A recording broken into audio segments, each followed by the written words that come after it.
I've heard ladies say that they would rather cry in a Lamborghini, than cry in a public bus. Many of them will even tell you that they would rather marry a man that is rich than they marry a man who they love but who doesn't have money. You see, one common error we human beings make is we overestimate how something can make us happy. We overestimate it and we underestimate how something can make us miserable. This is a good example. Let's say I have a Lamborghini, right? Yeah, it makes me happy. I have a Lamborghini. I'm driving around. Everybody knows I have a Lamborghini. Give me 2 months, and the Lamborghini will make me happy again because whenever I drive it, I have to worry about the fuel. Whenever I drive it, I have to worry about going into the potholes and make sure that nobody scratches my car. Whenever I drive it, I'll be paranoid that someone may steal the car because it means that I'm rich.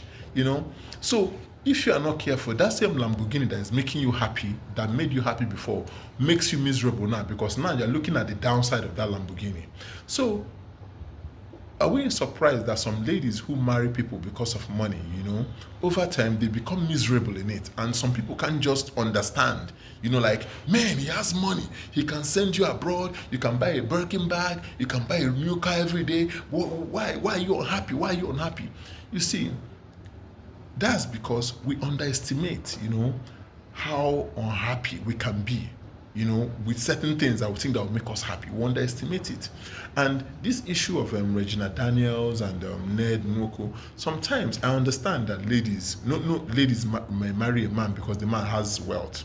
I'm not even really against it because, hey, who's against the good things of life? Who's against the good things of life? But sometimes when we sacrifice our happiness because of material gains, and I'm not saying that's what Regina Daniels did, I'm just trying to make a point. When we sacrifice it, we underestimate how unhappy we become when we finally get that thing that we want, when we finally get that money that we want.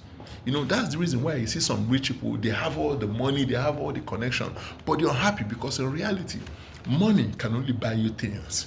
And that's about it. I can have $1 million, I buy a Lamborghini. What else? I drive it around once in a while. What am I going to do with it? I can't talk to a Lamborghini. I can't fuck a Lamborghini. I can't wear a Lamborghini, So at the end of the day, the joy I can get from that Lamborghini is limited.